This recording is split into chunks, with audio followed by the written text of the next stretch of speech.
Bonjour, bonjour. Comment vous vont bien? De par le monde, recevez mon bonjour. Bénédiction éternelle sur vous, votre famille, vos affaires, vos enfants. Amen.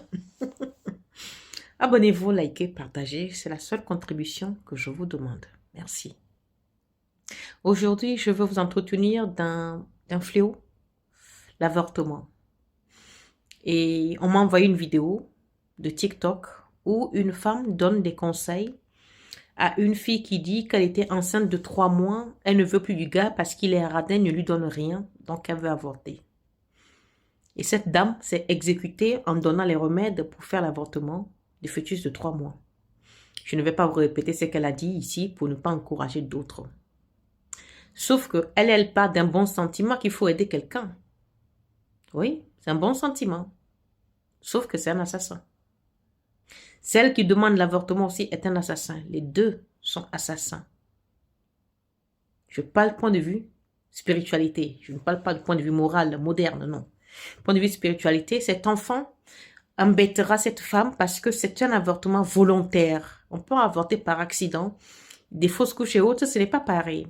Mais la personne qui donne des recettes pour qu'on avorte un fœtus, pour qu'on tue un fœtus, est aussi responsable que n'importe qui prendra une gâchette qui tuera un adulte, spirituellement parlant.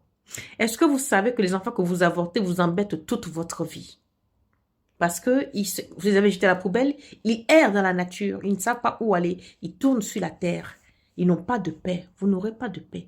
Vous allez vous marier, vous aurez d'autres enfants, tout semblera bien, et puis tout à coup, rien n'ira, ou alors vous n'allez pas avoir, il y aura toujours cette mélancolie, cette chose qui ne va pas chez vous, que vous seul sauriez le pourquoi du comment.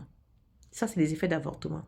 Et toute votre vie, ça va vous poursuivre. Celle qui donne les médicaments, celle qui aide aussi à avorter, pareil. Ne venez pas me dire les blancs le font, c'est comment? Les blancs ont leurs coutumes, les noirs ont les leurs. Quand vous allez faire une consultation du FA, on vous dira vous avez du sang sur la main. Vous allez dire non, j'ai jamais tué quelqu'un. Le fait d'avoir avorté, le FA vous dira vous avez du sang sur la main. C'est ce que ça veut dire. C'est arrivé à un monsieur qui fait la consultation, on lui dit qu'il a du sang sur la main, il dit jamais de la vie n'a pas de sang sur la main, on lui dit mais si, vous avez aidé une fille qui était enceinte de vous, vous ne voulez pas de la grossesse, vous avez payé pour qu'elle avorte, il dit oui, il dit ben, c'est ce qu'on appelle du sang sur la main, donc vous êtes assassin, vous avez déjà tué une fois.